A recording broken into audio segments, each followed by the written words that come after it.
क्या पहले ये अंग्रेजों के गुलाम रहे, अंग्रेजों की दलाली की है, उनके साथ मिलकर इस देश को गुलाम बनाया। मैंने हिंदुता के नाम पे, राम मंदिर के नाम पे दंगे गाए, पता नहीं क्या क्या उस पे फसाद करवा दिए, देश को बेचने लगे हैं कि दरवाजे से कभी बाहर नहीं निकले, ऐसी गाड़ियों में उठकर यहाँ हंगामा करेंगे और फिर बोलेंगे कि हमने ये रेजोल्यूशन, चिट्ठी लिखने में क्या ही फर्क पड़ता है। फौज तो तब भी थी, क्वार्टर तो तब भी थे, IAS तो तब भी थे, बड़े बड़े कमिश्नर सेक्रेटरी तब भी बाहर के थे। मुगल वहां से आएंगे, राज करेंगे, अंग्रेज वहां से आएंगे, हिंदुस्तान पे राज करेंगे और हमें बताएंगे आप गांव से हैं, क्या पता आतंकवाद खत्म हो जाएगा। ये थोड़ी ना पता था कि रात के अंधेरे में सारा तामझाम उठा के ले जाएंगे। इन्होंने क्या नहीं किया, इन्होंने गवर्नमेंट हॉस्पिटल की एम्बुलेंसें तक भेज दी। अकल है ही नहीं। एक क्रशर दे दो, ये उसी में मगन हो जाएंगे असेंबली अच्छे से।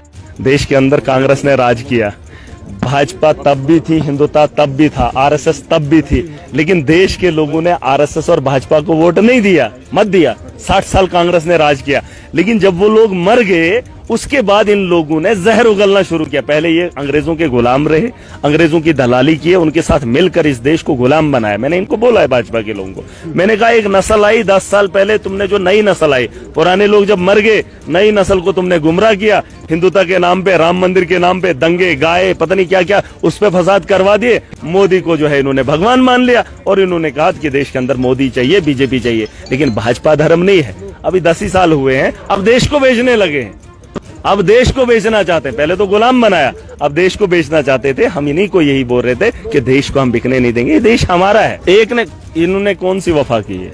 एक आदमी बताओ जिसने वफा की। हर आदमी का क्रशर है, आप इनका रिकॉर्ड उठा के देख लीजिए, एक एक आदमी का रिकॉर्ड। बीजेपी 2014 से पहले क्या थे? 2014 से पहले ये लोग क्या थे? अब 2014 से 2024 तक ये लोग कौन है?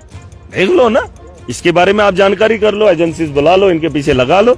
इन्होंने बजरी का क्रशर खोला, रेत का माफिया इनके पास है, इन्होंने जमीनें बेची। इन्होंने क्या नहीं किया, इन्होंने गवर्नमेंट हॉस्पिटल की एम्बुलेंसें तक भेज दी, डॉक्टरों को भेज दिया, इन्होंने तो दरवाजे भेज दिए, मुझे पता है। अब इनसे क्या उम्मीद करो? इन एक से आप बोल रहे हो, एक क्या, एक ने फूल लगाया है, वो BJP का कोई MLA, उसने फूल लगाया, उसने डॉक्टर जितेंद्र को इतनी गंदी गंदी गालियां दी थी जब उसका क्रशर बंद हुआ था। इनका क्रशर बंद नहीं होना चाहिए। आज सरकार को मैंने कहा है कि इनको एक एक क्रशर और दे दो, 10-20 डंगर दे दो, ये चलाएंगे, ये गौशाला खोलेंगे, इनको अकल आएगी। इनको अकल है ही नहीं। एक एक क्रशर दे दो, ये उसी में मगन हो जाएंगे असेंबली अच्छे। पार्लियामेंट में जब मोदी आया था, मोदी उसने चीख चीख के बोला था कश्मीर के अंदर आतंकवाद है, याद है आपको? आतंकवाद 370 की वजह से है, हम इस 370 को खत्म करेंगे तो ये आतंकवाद खत्म हो जाएगा। 370 की वजह से वहां के नौजवानों को रोजगार नहीं मिल पा रहा है, 370 की वजह से वहां पे डेवलपमेंट नहीं हो पा रही है। यही बातें हुई थी, यही बात हुई थी। तो ये रेजोल्यूशन जब वहां पर बिल लेकर आए थे तो इसलिए सपोर्ट किया था कि सच में 370 के टूटने के बाद क्या पता डेवलपमेंट होगी, क्या पता आतंकवाद खत्म हो जाएगा। ये थोड़ी ना पता था कि रात के अंधेरे में सारा तामझाम उठा के ले जाएंगे। अब ये तो अच्छी बात है, जब देखिए NC ने अच्छी बात की, मैं तो उनके साथ हूं। इलेक्शन के अंदर मैं उनके खिलाफ था, कल PDP ने बिल लाया, मैं उनके खिलाफ, क्योंकि वो गलत लोग ला रहे थे। मैंने उसी दिन कहा था, पहले दिन, कि अगर NC को मैंडेट मिला है तो NC बात करे, अगर NC बिल लेकर आएगी हम उनके साथ हैं।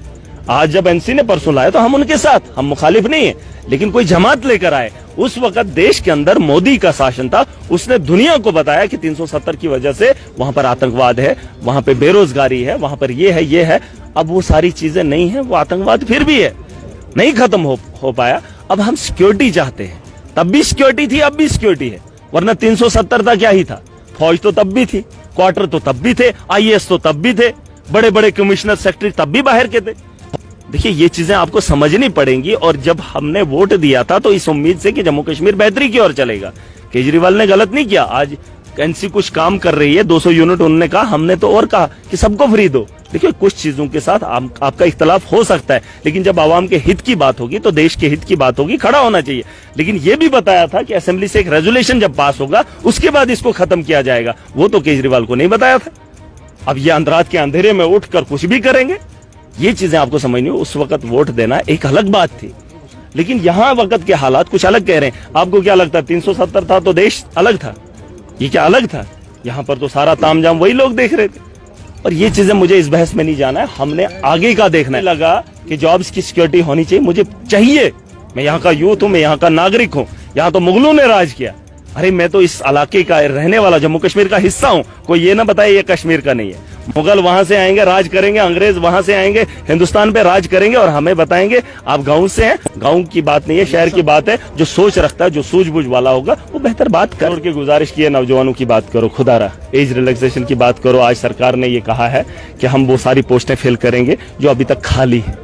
मैं चाहता हूं कि बहुत सारे नौजवानों को मौका मिल सकता है। नौजवान बेरोजगारी के आलम से जूझ रहा है, उनके लिए बहस होनी चाहिए, बात होनी चाहिए। सेशन खत्म हो जाएगा, कश्मीर का टाइम खत्म हो जाएगा, फिर जम्मू में क्या होगा कौन जानता। इनको हंगामा करने के अलावा कोई चारा नहीं है। मैं चाहता हूं कि पॉलिसी फ्रेम हो, जैसे बिजली के लिए इन्होंने कहा 200 यूनिट फ्री हो, उस पर और ज्यादा बहस होनी चाहिए। बताओ जम्मू कश्मीर के सब लोगों को फ्री दे दो, क्या फर्क पड़ता है। दिल्ली के अंदर हमने दिया, पंजाब के अंदर दिया, उनकी तो पैदावार है ही नहीं, हमारी तो अपनी पैदावार है और इन चीजों से भी हम लोग जूझ रहे हैं। ये चीजें हमें मिलनी चाहिए, इस पे भाजपा को बहस करनी चाहिए। इन्होंने स्मार्ट मीटर लाए, मीटर भी बेचे, तार भी बेची, पोल भी बेचे लोगों को, और जब किराया लेने की बात आती है तब भी लूटते हैं। ये नहीं, मुझे उस पर बात ही नहीं करनी। हमने अपना स्टेटमेंट दे दिया है, 3 लोगों की आप बहस करेंगे। महराज मलिक अपना एक स्टैंड रखता है, हम एक अपनी बात करते हैं। आवाम के हित में जो भी चीज होगी उस पर बात करेंगे। अब अगर किसी को ड्रामा करना हो तो ड्रामे की जरूरत नहीं है। मुझे बताओ इन्होंने लड़ाई कैसे लड़ी?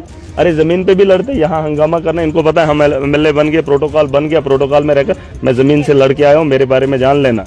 ये जो यहाँ पे लड़ रहे हैं ना बेवकूफ और जाहिल, यहाँ हंगामा कर रहे हैं। हमने 15 साल जमीन पे गरीब के लिए लड़ा है, हमने बड़े बड़े ताकतों को रोका है। आज ये हुलिया देखकर ये मत समझना कि ये कैसा है। ऐसा ही मैं था जब से मैं चुन कर आया हूँ, और लोगों ने मुझे ऐसा पसंद किया क्योंकि 15 साल में आवाम के लिए जमीन पे लड़ा हूँ। ये घर के दरवाजे से कभी बाहर नहीं निकले, ऐसी गाड़ियों में उठकर यहाँ हंगामा करेंगे और फिर बोलेंगे कि हमने ये रेजोल्यूशन। चिट्ठी लिखने में क्या ही फर्क पड़ता है, 2-4 हरफ क्या लिख दिया, हंगामा कर दिया, दुनिया को बेवकूफ बना दिया। बेवकूफों का टोला नहीं है, ये हाउस है, ये जम्मू कश्मीर का हाउस है। यहाँ बेहतरी की बात होनी चाहिए, जो मुसीबतें हैं उनके लिए सोचना पड़ेगा।